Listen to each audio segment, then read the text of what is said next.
acontece em São Paulo. Olá, eu sou o Regis Salvarani e você está assistindo o Acontece em São Paulo, o videocast em parceria com a Prefeitura de São Paulo que te conecta às principais ações da maior metrópole do país. Hoje o tema é educação.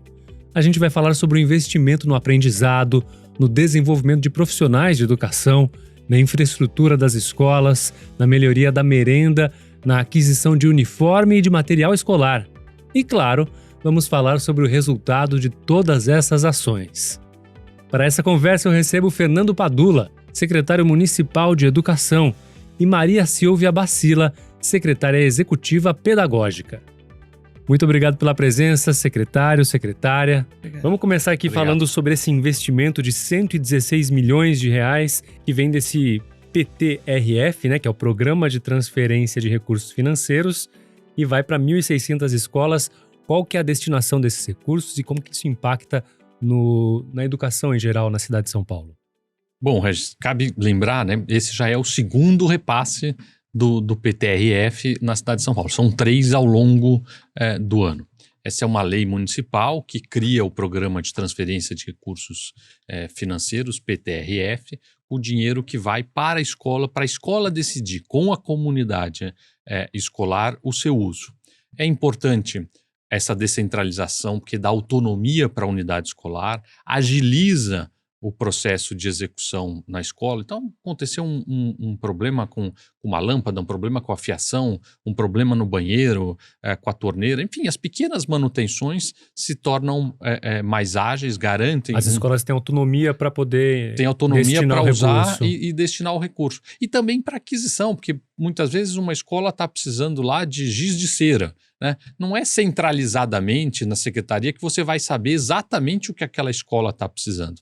E para a escola também poder ouvir os seus professores e verificar quais os materiais, equipamentos os professores estão usando para trabalhar com os estudantes no sentido de tornar ainda mais instigante, né, o processo de aprendizagem dos estudantes. Então, por isso que é muito importante essa descentralização de recursos, que aqui na cidade de São Paulo tem esse nome, Programa de Transferência de Recursos Financeiros. Cabe fazer 2 adendos.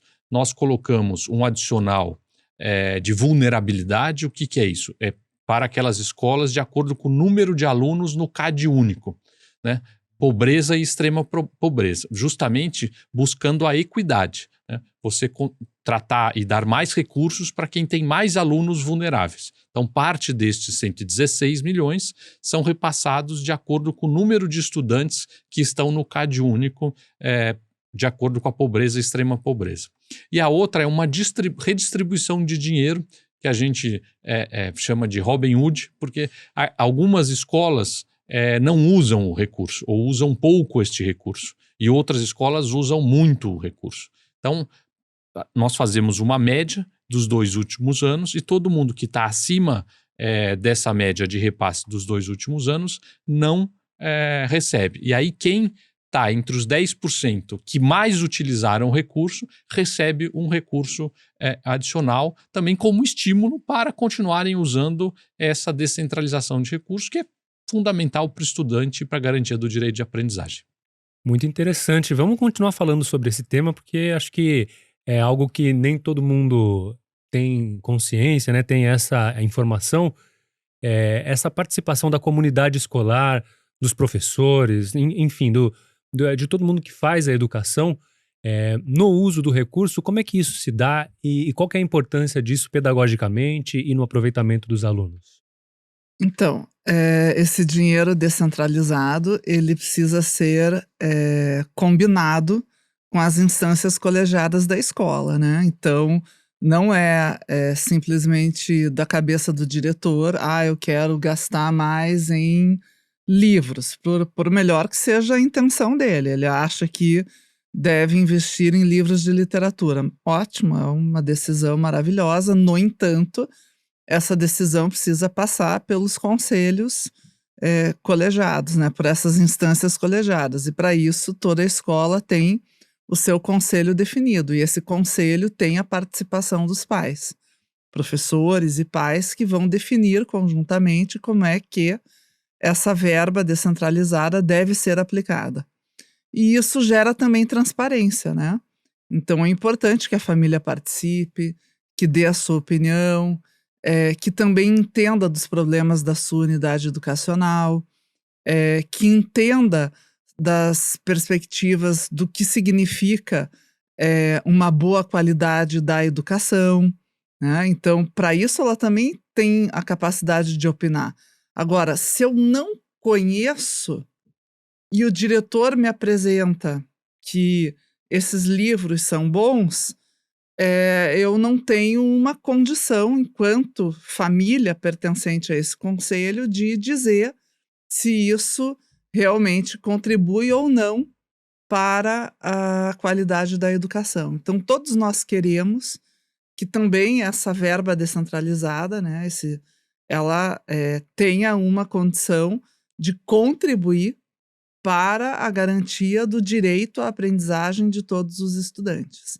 Então, é muito importante que as famílias estejam também partícipes do que significa a qualidade da educação, do que significa o direito de aprendizagem dos nossos estudantes e que essa verba ela contribua de maneira democrática para que esse investimento ele realmente diga e responda a essas necessidades. Muito legal. Secretária, vamos falar um pouquinho desse programa de requalificação dos diretores. Como que isso foi desenvolvido? Por que é importante dar esse respaldo para os gestores das escolas e como que é feito esse programa? Me permita só voltar um pouquinho antes. Claro. Para chegarmos na formação dos diretores, né? Como eu falei, a professora Maria Silvia também, o objetivo principal de uma secretaria, de uma escola, é garantir o direito de aprendizagem dos estudantes. Nesse sentido, o que a Secretaria Municipal de Educação, a Prefeitura, tem feito nos últimos anos, né? Alguns destaques. Primeiro, passamos a ter prova prática no concurso para professores. Então, ao invés de você ter só uma prova de conhecimentos gerais e específicos, importante, porque você precisa saber se o futuro professor conhece aquele conteúdo que ele vai ministrar a sua aula. Mas é importante saber se ele também sabe dar esta aula. Portanto, ter a prova prática, você seleciona melhor, né? Como a gente chama, sobe a barra de seleção do concurso. Junto com isso, aumentamos o piso dos professores em 44%. Né?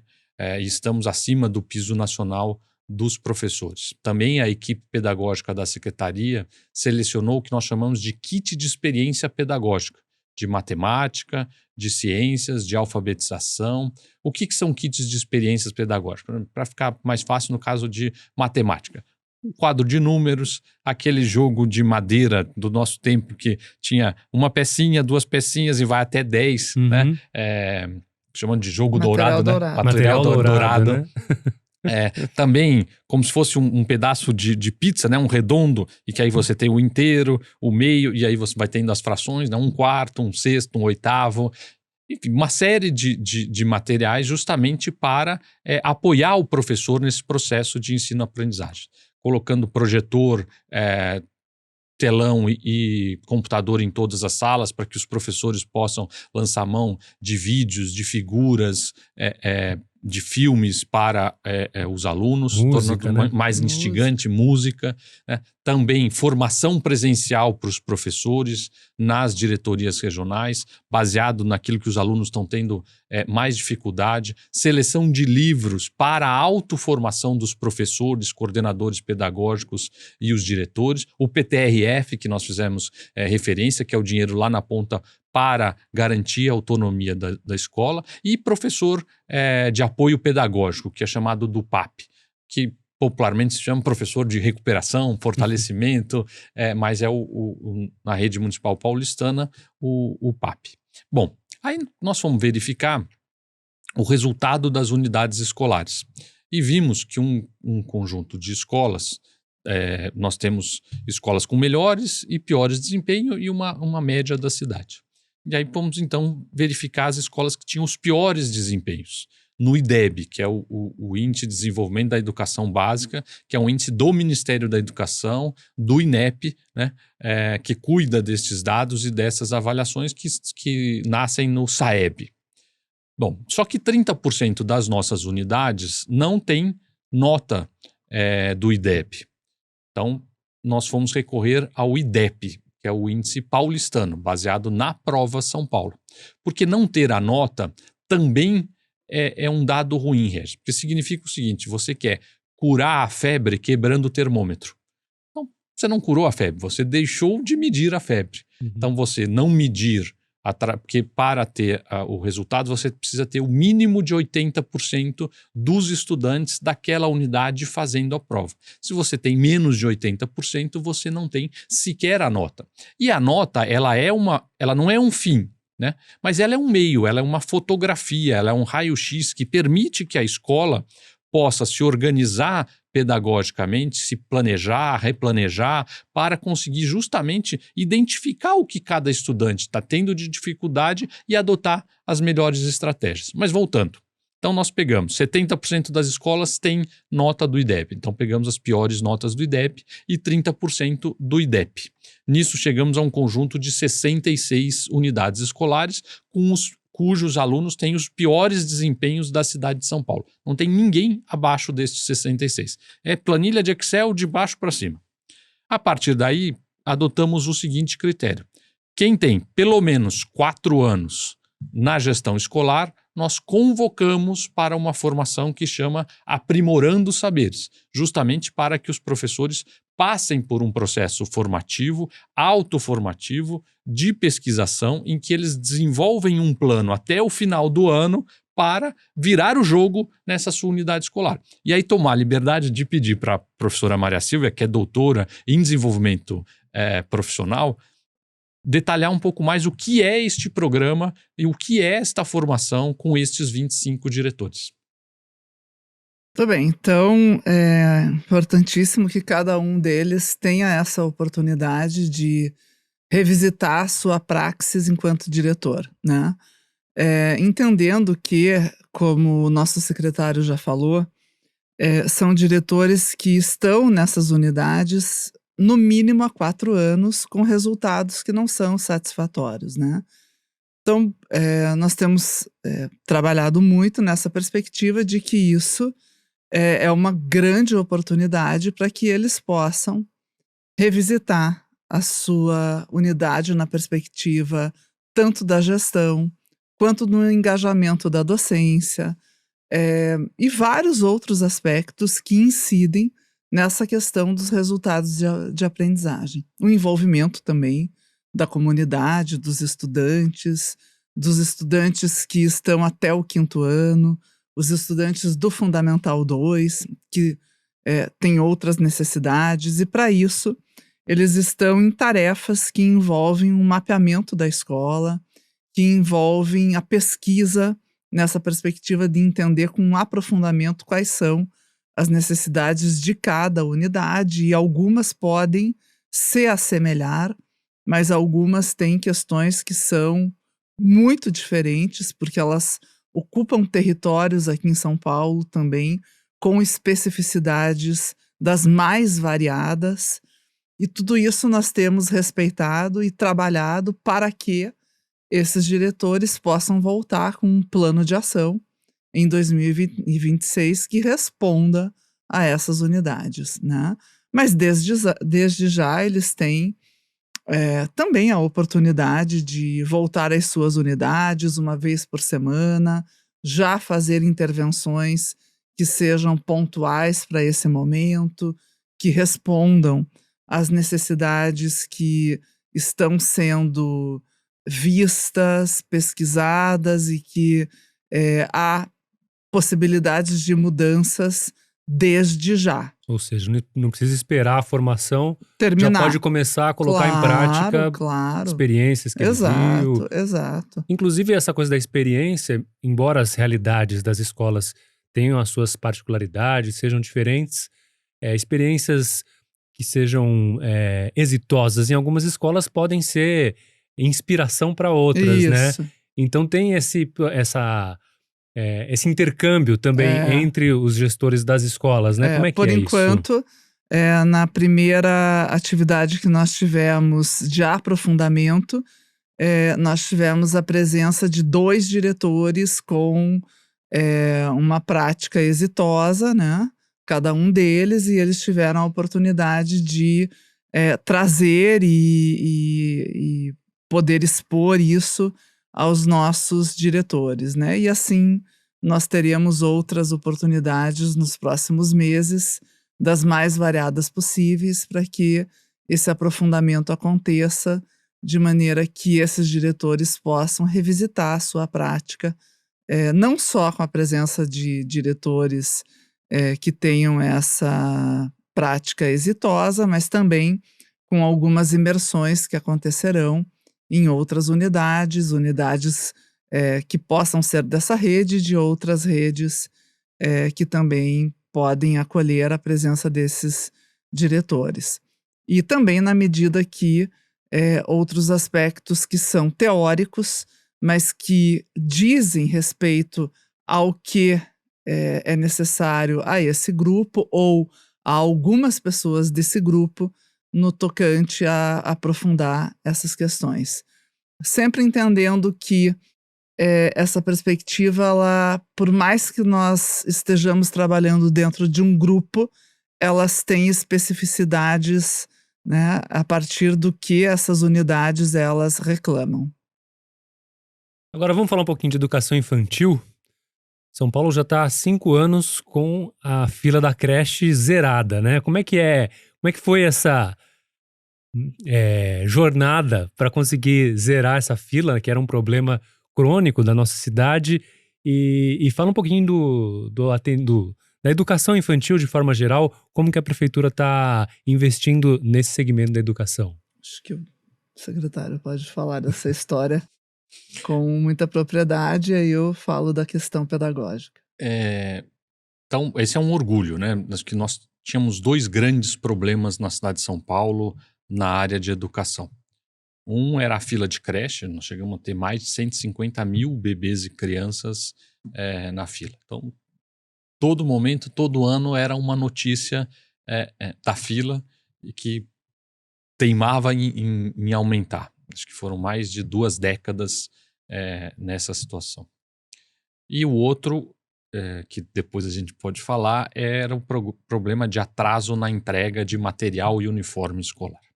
Mas, restringindo aqui a questão da educação infantil e da creche, primeiro lembrar que a creche, até a Lei de Diretrizes e Bases da Educação, ela pertencia à assistência social.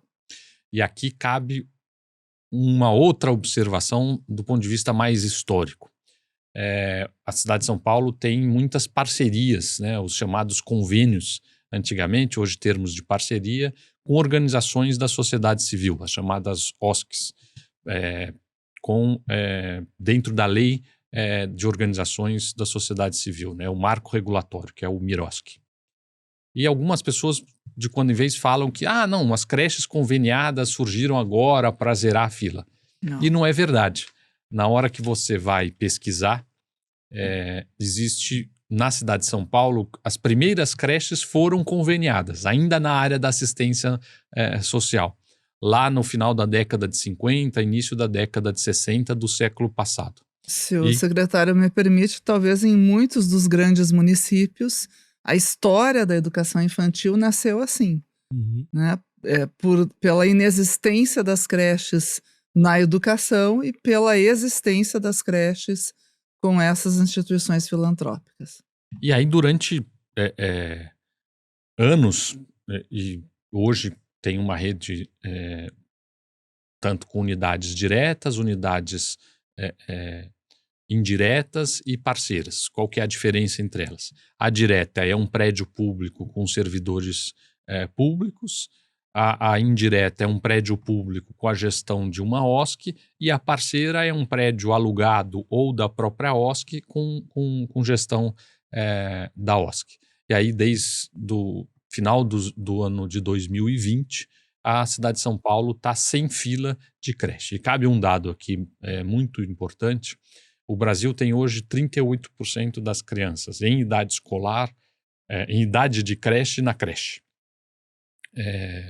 Mas 43% deste contingente é em meio período.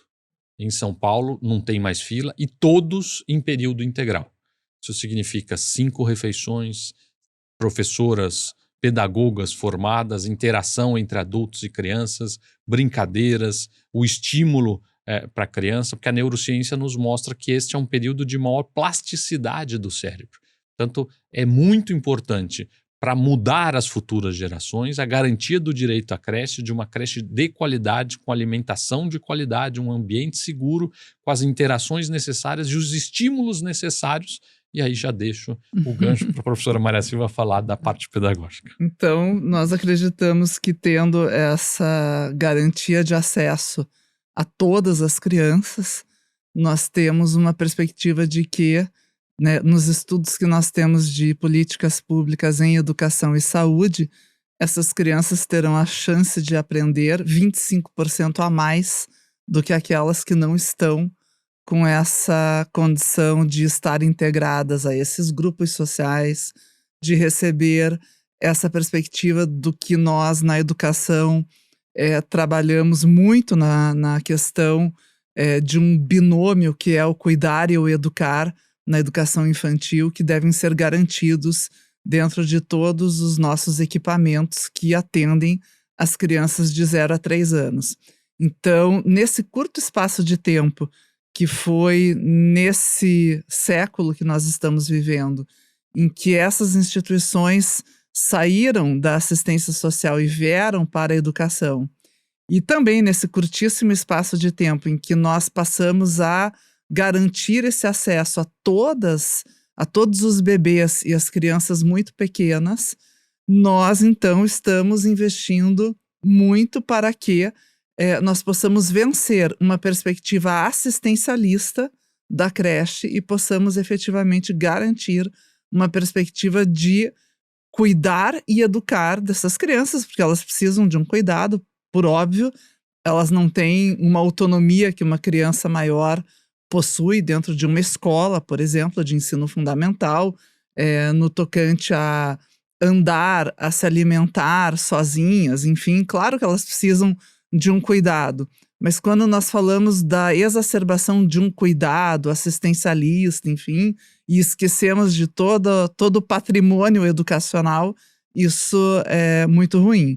Então, a perspectiva é em cuidar e educar ao mesmo tempo, em garantir esse direito dessas crianças muito pequenas, né, dentro dos nossos equipamentos. Isso lhes dá um direito a uma continuidade e a uma educação que, sem dúvida, nós vamos poder colher esses frutos com muitas alegrias, né? Porque são crianças que têm essa garantia nesse território, grande território que se chama São Paulo. Ou seja, além de ser um lugar seguro onde os pais que precisam trabalhar podem deixar os filhos, os pais, os avós, os tios, enfim. Os familiares todos. É um local de desenvolvimento também para as crianças, né? E com segurança, né? Como o secretário falou. As refeições, porque temos a segurança alimentar, mas a segurança social, a segurança psicológica e, sobretudo, essa perspectiva educacional que é o nosso grande bem. Se me permite, só dando um exemplo, no período da pandemia, né, ficamos 1 ano com escolas fechadas. Se fala muito do prejuízo no ensino fundamental, mas só dar um exemplo no caso da educação infantil, né? Então nós temos SEI, que são Centros de Educação Infantil, creche, EMEI e a EMF.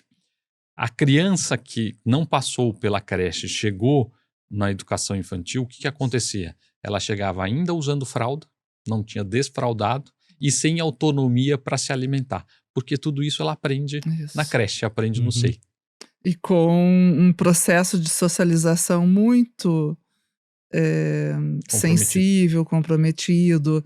As questões de oralidade foram realmente muito baixas nesse campo, né? Nós pudemos identificar que a pandemia foi muito perniciosa, né, para essas crianças pequenas, né? As pessoas não falam disso, falam lá daquelas crianças que não estavam na escola no período da alfabetização, que realmente foi desastroso, mas para essas crianças muito pequenas, nós sentimos muito. Também E é um prejuízo, é um né? prejuízo. As crianças, em pequenas brincadeiras, tropeçavam demais. O que teve de criança machucada, com falta de equilíbrio, que não conseguiam fazer aquelas brincadeiras que são naturais no campo da educação, Falta de interação, elas não socialização, conseguiram. né, Uhum. acabaram Ah, ficando muito é. Então a escola fechadas. levou um tempo para conseguir vencer, né, essas questões, mas vencemos com certeza. O secretário já deu um spoiler, mas vamos agora entrar mais nesse assunto, falar dos uniformes, da merenda escolar, do material, coisas, né? O material e os uniformes que atrasavam, né? E o investimento que foi feito também na alimentação das crianças. Vamos falar um pouquinho sobre esse assunto? Vamos. Então, como eu disse antes, eram os dois grandes problemas. A fila de creche, sem fila já há 5 anos, e o outro, atraso em material e uniforme. E aí, só para contextualizar, muitas vezes, o que acontecia? Você tinha que medir as crianças nas escolas e, portanto, onerando a direção da escola, a secretária, AD, que é vice-diretor, medindo o pé da criança, a cintura. Só que as crianças crescem em velocidades diferentes, né? Não crescem todas na mesma velocidade. Aí chegava, Mas geralmente nas férias elas crescem.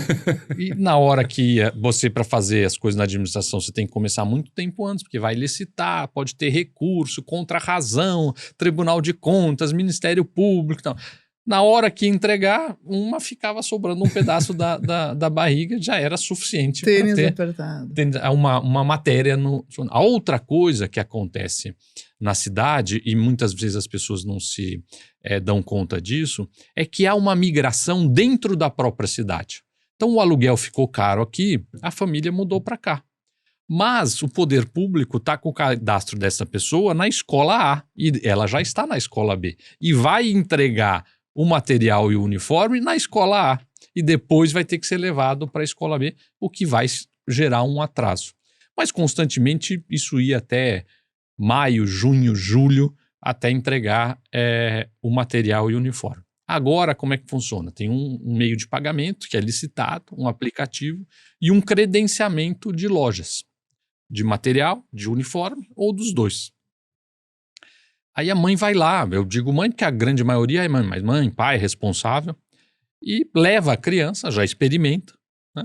E sai de lá com o kit, né? Hoje são 5 camisetas, agasalho, blusão, 2 calças, bermuda, 5 pares de meia e um tênis.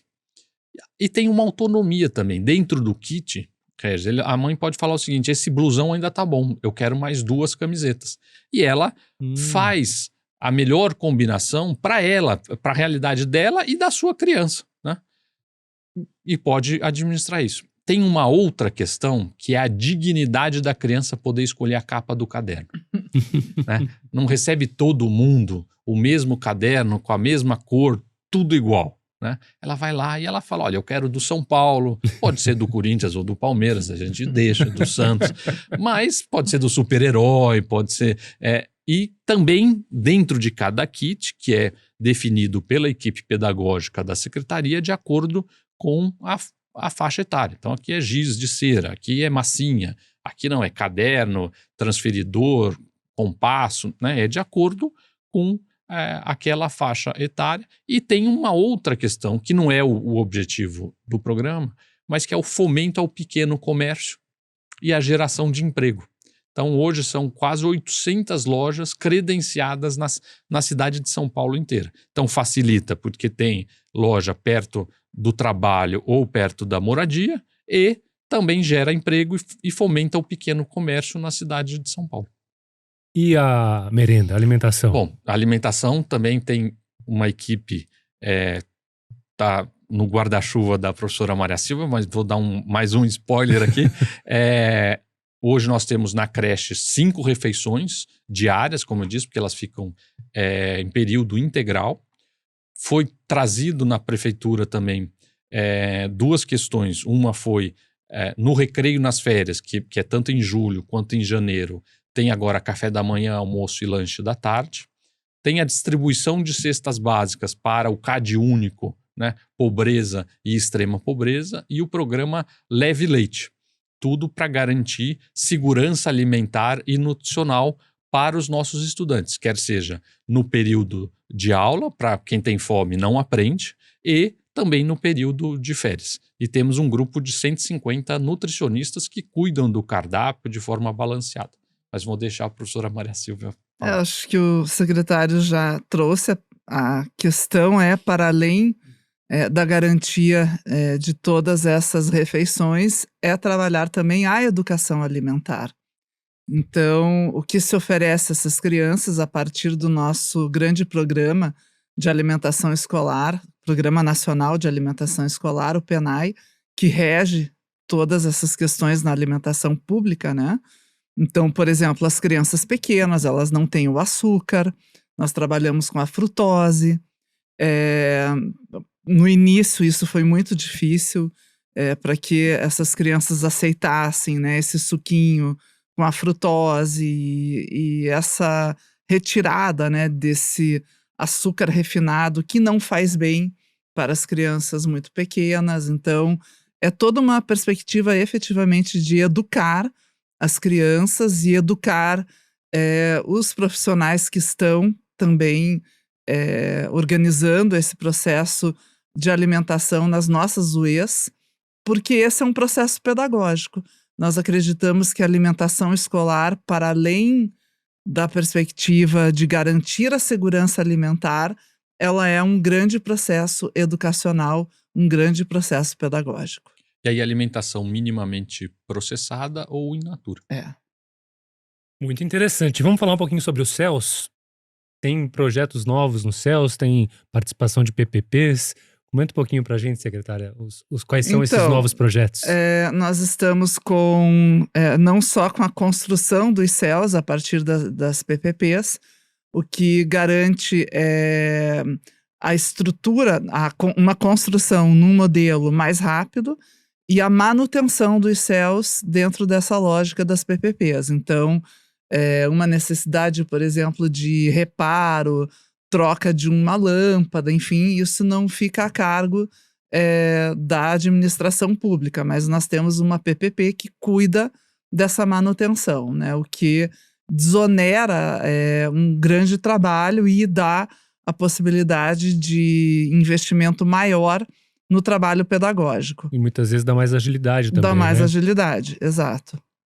Então isso é uma inovação dessa gestão, além do que o tempo integral de 9 horas nesses novos CELS que estão sendo entregues agora. Vem as EMEFs desses CELS, elas começam com um trabalho diferenciado nessa perspectiva da educação integral, com o atendimento dos estudantes que lá estarão em 9 horas de atendimento nas nossas unidades educacionais.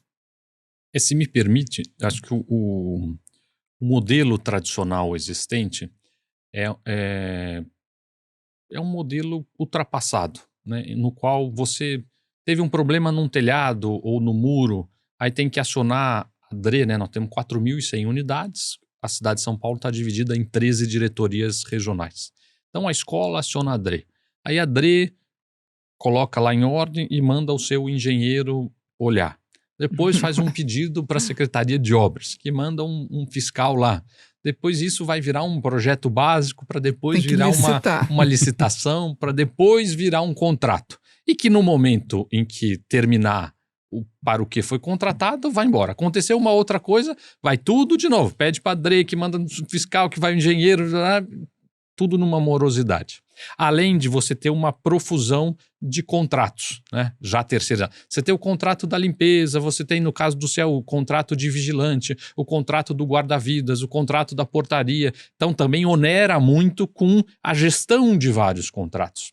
No modelo de PPP, você vira essa lógica, né? Você não fica acionando e fazendo licitações para cada problema que acontece, né? Você já tem a equipe para corrigir os programas e manter aquele seu prédio no estado em que ele foi construído. Então, a empresa que constrói é responsável pela manutenção, como é responsável pelo que se chama de facilities, que é justamente isso. Limpeza, portaria, vigilância, câmera ligada com o Smart Sampa aqui em São Paulo, com a central de monitoramento da prefeitura. Você facilita, você faz a gestão de um único contrato e não de vários contratos. E mais do que isso, a direção da escola, que é uma servidora pública, foca no principal, que é na aprendizagem, que é no pedagógico. Eu tive a oportunidade de conhecer a primeira PPP de educação feita aqui no Brasil. Tivemos juntos, aliás, a Maria Silvia ainda era secretária de Curitiba e eu aqui de São Paulo. As diretoras muito satisfeitas. Por quê? Porque elas deixam de se preocupar em Belo Horizonte com atividades administrativas ou da chamada atividade meio e se preocupam com o que é essencial, que é a aprendizagem dos estudantes, que é para o que elas se formaram no curso de pedagogia quando fizeram a sua faculdade. Portanto, eu acho que é um modelo de sucesso que veio para ficar e para ser expandido. Sobre as novas unidades, a gente já consegue falar quais são algumas delas? Olha, nós já inauguramos 2, né, que foi o CEL Rei Pelé e o CEL Papa Francisco. Né? Um ali em Cidade Líder, Itaquera, o outro no Jardim Iva, em Sapopemba. Muito, muito em breve nós vamos inaugurar em Hermelino Matarazzo o CEL Padre Ticão, que era um líder da região, né? Muito conhecido e reconhecido. E também vamos inaugurar o CEL Cidade Ademar. E tem mais um em obras, que é no Grajaú, e mais 5 que nós já licitamos no modelo de PPP também, mas que ainda o projeto vai para ser licenciado para depois começarem as obras. Secretária, queria falar um pouquinho sobre o acompanhamento dos estudantes, todo esse processo pedagógico, especialmente no ensino fundamental. Quais são as novidades, as inovações que essa gestão está trazendo para a população? Nós não conseguimos nunca trabalhar nenhuma situação de aprendizagem se nós não tivermos os dados e as evidências. Então, nós temos trabalhado de uma maneira muito focada, não só no investimento da formação dos nossos profissionais, que já tem uma história muito bonita nessa rede, mas também na perspectiva de entender como é que os nossos estudantes estão respondendo aquilo que é proposto pedagogicamente. Então, nós temos grandes avaliações em larga escala que são propostas pelo governo federal, pelo governo do estado, pela nossa cidade, né? Então, a prova do SAEB, a prova São Paulo, por exemplo, que são provas que mensuram de uma maneira enorme, né, em larga escala mesmo a nossa rede, mas nós precisamos entender como é que isso acontece bimestralmente, né? Então, como é que as crianças estão e os estudantes estão se apropriando daquilo que os profissionais estão ensinando, como é que as formações que estão sendo propostas estão reverberando em práticas que sejam importantes para que essas crianças e esses jovenzinhos efetivamente aprendam. Então, nós estamos trabalhando com uma grande ação aí para que os estudantes respondam a uma prova que se chama Saberes e Aprendizagens, que isso reverbere em reflexões importantes nas diretorias regionais, nas unidades educacionais, para que todos possam se debruçar, né, nesse processo que é muito pedagógico e que isso possa refletir nas mudanças necessárias, né? Então, eu não sou eu que vou dizer, não é o secretário Padula, mas são os dados que vão dizer quais são as necessidades que nós já podemos identificar como necessárias para algumas turmas, formações mais focadas, necessidades talvez em matemática, outras em língua portuguesa, né, que são necessárias para que a gente possa corrigir o fluxo enquanto nós estamos vivendo o ano, e não esperar, né, uma grande avaliação do Brasil ou do Estado, ou essas grandes que elas dão aí esses resultados que realmente aparecem na mídia, mas que nós possamos ir olhando pouco a pouco, como que isso acontece dentro da própria rede municipal. É o trabalho contínuo, né? Isso, E você não vai esperar uma geração passar exato, por isso para poder melhorar o exato, resultado, né? exato. E as crianças não são robôs, né? Elas não aprendem todos ao mesmo tempo, na mesma velocidade. Isso, E todo mundo fala muito que São Paulo é a cidade mais rica, e é. Mas também é uma cidade muito desigual. Nós temos muita pobreza na cidade de São Paulo. Então, nós temos desde crianças que, desde a mais tenra idade, convivem com o mundo letrado e são estimuladas pelos seus pais, até aquelas crianças que mal têm um espaço para dormir dentro da sua casa, quanto mais um espaço para conseguir ler, fazer atividades, e tem menos contato. E, portanto, nós precisamos dar uma atenção com intensidades diferentes e com a intencionalidade da aprendizagem de acordo com a necessidade destes estudantes. Por isso que é tão importante que você tenha diagnósticos para que permita que cada unidade, refletindo sobre a sua realidade, possa tratar de uma maneira com maior e menor desigual para Os buscar uma desiguais. equidade, né? Para reduzir as desigualdades, dando Exato. mais atenção a quem mais precisa, Isso. para que justamente é só pela educação que nós vamos romper o ciclo da pobreza. É garantindo a alfabetização, garantindo o direito de aprendizagem, que nós vamos formar cidadãos críticos e autônomos para poderem tomar livremente as suas decisões. E para as pessoas que querem saber mais, querem se informar a respeito de todas essas coisas que a gente falou aqui, do investimento em material didático, investimento em alimentação, na infraestrutura, as PPPs, como que essas pessoas podem se informar mais a respeito das ações da Secretaria de Educação? Olha, eu diria o portal da Secretaria Municipal de Educação e as redes sociais, né? Instagram, Facebook, tem até TikTok da Secretaria. Eu já falei que tudo bem desde que ninguém me peça para dançar, mas acho que são instrumentos, e agora criou um canal também do WhatsApp, em que você pode se informar por esses canais. Acho que numa rede desse tamanho, de 4.100 escolas, mais de 1.040.000 estudantes têm que usar a tecnologia para garantir essa informação e essa proximidade. Muito bom. Secretária Maria Silvia, tem alguma consideração final aqui para o nosso podcast? A minha consideração é sempre que o nosso trabalho, todos os dias, é promover a aprendizagem dos nossos estudantes e reduzir as desigualdades. Nós estamos aqui para isso. A educação pública, ela está a serviço das nossas crianças e dos nossos jovenzinhos. Então, todas as nossas ações, todo o nosso trabalho, todo o nosso investimento com os recursos que são destinados à nossa cidade e especificamente a essa secretaria, eles estão pensados para que essas crianças tenham esse direito garantido de aprender, de se desenvolver e que a escola seja um lugar de ricas oportunidades de aprendizagem. Secretário, quer deixar um recado final, uma dancinha final? Sem dancinha, mas eu queria me dirigir aos pais, às mães e aos responsáveis por esse 1.040.000 estudantes, para que acompanhem a vida escolar do seu filho ou da criança que você é responsável, aqueles que podem, que leiam para as crianças a importância da leitura, desde o bebezinho, aliás, desde quando o bebê está na barriga da mãe, né? O quanto isso é importante para o desenvolvimento das crianças. Se eventualmente não souber ler, tenta ver alguém que possa, mas estimule a criança, que ele vá no dia que tem a prova, que ele tenha gosto pelo estudo, porque o conhecimento ninguém tira do ser humano, né?